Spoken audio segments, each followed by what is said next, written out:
The city was cooking alive. Grant City's surface temperature had cracked 61 degrees Celsius 11 days ago and hadn't come back down. The asphalt buckled. The old and the very young were dying in their apartments because the toll syndicate had raised cooling tower access rates 3 times in 2 weeks, and most of Grant's lower districts couldn't pay the new tier. Hale Vors had been surviving on the fringes of this city for 6 years. No registered address. No guild membership. No standing with any district authority. He fixed cargo bikes in condemned lots and hauled scrap for whoever needed it. Big, weathered, quiet, the kind of man people stepped around without looking at. He'd made it into the syndicate quarters emergency cooling shelter on day 9. A crowded, ammonia-smelling hall under Tower 4, but it was 32 degrees inside and there was water. He sat against the far wall and didn't ask for anything. On day 11, Toll's men came through. 3 of them in gray vests, checking registry cards. Hale didn't have one. Nobody on the drifter circuit did. A registry card meant an address, and addresses meant a tier payment to the toll syndicate. Hale's block was a condemned warehouse that nobody on paper admitted existed. The lead man in gray, broad, bored, holding a printed list, found Hale's name on a flagged sheet and gestured toward the door. Unregistered. Out. Hale stood up slowly. He didn't argue. Arguing wasn't something that had ever helped him. 2 of them escorted him to the street and pushed him through the shelter door into the 61-degree wall of heat outside. The door sealed behind him with a hydraulic hiss. The air tasted like scorched metal. He stood there for a moment, let his body adjust, and started walking. He found her 40 minutes later. A storm drain on the corner of Callum and 7th, one of the overflow channels running under the old commercial district. Hale had ducked in for shade, crouching into the 6-degree temperature drop the concrete offered. 10 meters in, sitting with her knees pulled to her chest and her eyes very still, was a girl. 8 years old, maybe. Malnourished, the kind of thin that meant weeks, not days. Lips cracked white. Torn green shirt, no shoes, holding a broken plastic cup like it still had something in it. It didn't. Hale crouched to her level. He had one resource left, a military surplus canteen, about a third full, his margin for the night. He'd been calculating it all afternoon. He unscrewed the lid and held it out. She stared at him. Then she reached out with both hands and drank. He sat down on the tunnel floor and waited. System activation condition met. Host has surrendered final resource to a dependent with less. Scarcity sovereign, initializing. The words floated at the edge of his vision like heat shimmer, except they didn't waver. Clear. Sharp. Blue-white. Scarcity sovereign, class, above registry/sovereign provisioner. Functions unlocked, scarcity multiplier active. Heat debt passive active. Market anchor passive active. Toll function, locked, threshold 10,000 sovereign tokens required. Scarcity multiplier, every resource distributed by the host returns to host inventory at 3 times volume within 24 hours. Current inventory, 0.33 L water donated. Returning, 1.0 L water. Processing. Hale looked at his canteen. The girl handed it back. It was full. He sat very still for a moment. Then he reached into his vest pocket, found his last 2 emergency ration bars, and handed them both to her. Scarcity multiplier, 2 ration bars distributed. Returning, 6 ration bars. Processing. He felt the weight in his pocket change. He looked at the girl. You have somewhere to be? She shook her head. You have anyone? Another head shake. He stood up, crouched his way back toward the tunnel entrance, and looked out at the ruined street. Then he looked back at her. Come on, then. The condemned warehouse at the end of Callum Street had been a cold storage facility before the solar event, thick walls, insulated ceiling, a loading dock with 3 of its 4 roll-down doors intact. Hale had been sleeping there 4 months. Cot, camp stove, hand-cranked radio. He brought Pell there as the sun dropped below the skyline and the surface temperature fell to a merely brutal 53 degrees. He gave her the cot. He sat on the loading dock with the radio and the canteen, now mysteriously full again, per the system's quiet accounting, and he thought about what had just happened to him. Heat debt, registering dependent, Pell, age est. 8, unregistered. Heat exposure today, 6.4 hours at 61 degrees Celsius average. Heat debt accrued, 390 sovereign tokens. Running total, 390. Market anchor, no exchanges conducted today. Nodes, 0.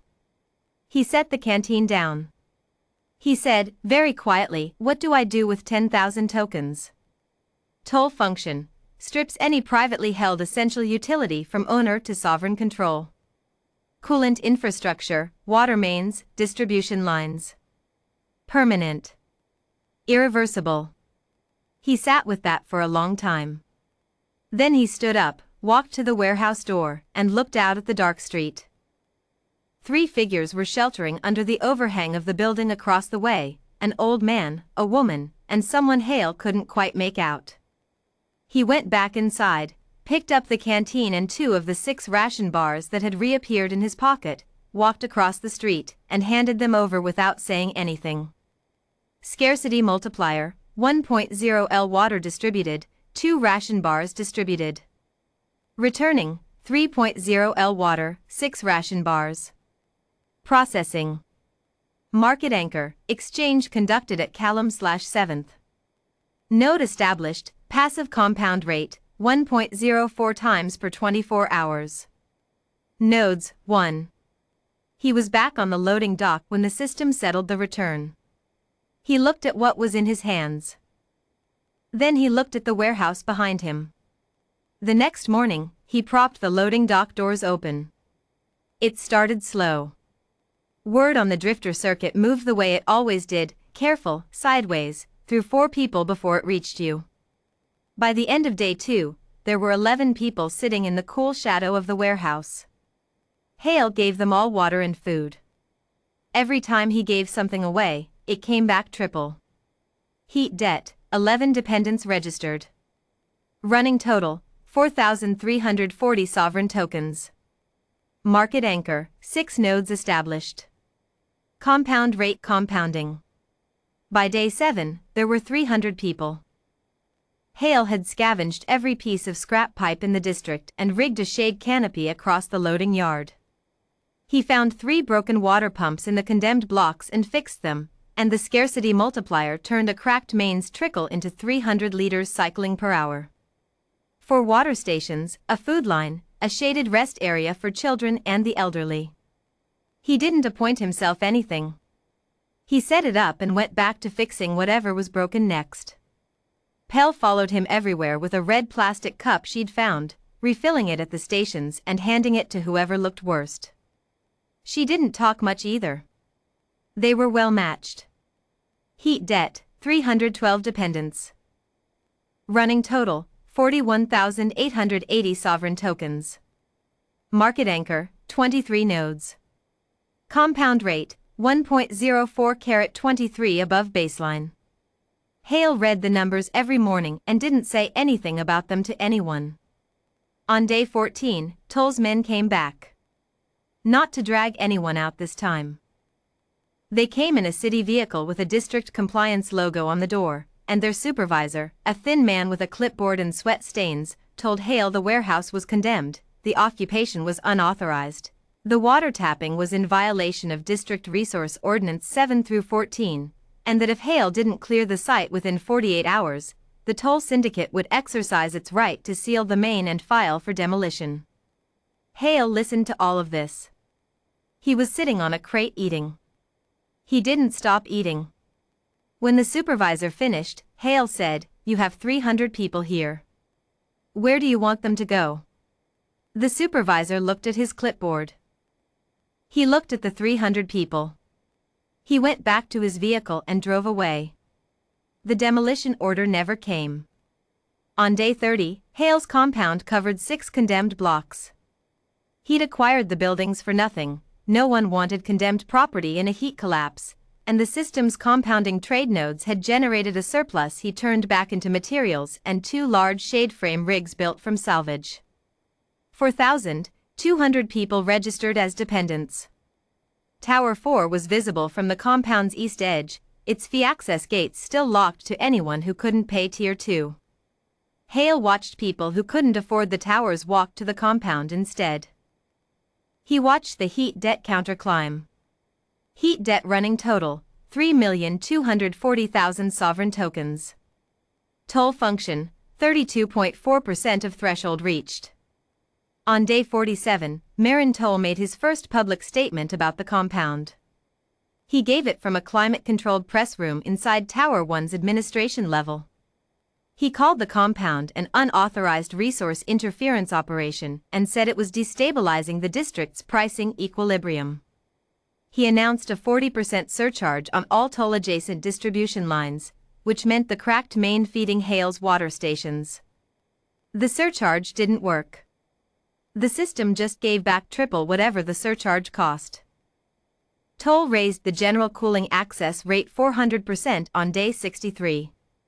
It locked every lower district resident out of every tower simultaneously. People who had been scraping by on Tier 1, the cheapest bracket, couldn't pay the new floor. They came to the compound. 6,400 people by nightfall. Every shade rig was full. Hale worked through the night setting up a 4th water station. Pell ran pipe fittings beside him. She'd learned how over the past 7 weeks, watching him do it 50 times. Heat debt, 6,400 dependents. Single day accrual, 390,000 sovereign tokens. Running total, 9,630,000 sovereign tokens. Toll function, 96.3% of threshold reached. Hale set the fitting down. He sat on the loading dock in the dark, the city glowing orange at the horizon, the compound quiet behind him. Pell was asleep. He looked at the counter. He was not a man who celebrated things early. He waited. Day 71. Morning. 6,840 registered dependents. The sun rose over a city that was slowly understanding it couldn't survive on Toll's terms. The heat debt counter ticked quietly through the night, conversion by conversion, degree by degree. Heat debt running total, 10 million sovereign tokens. Threshold reached. Toll function, activating. Scanning, Toll Syndicate privately held essential utilities, 16 coolant towers, 4 water distribution mains, 11 sub-distribution relays.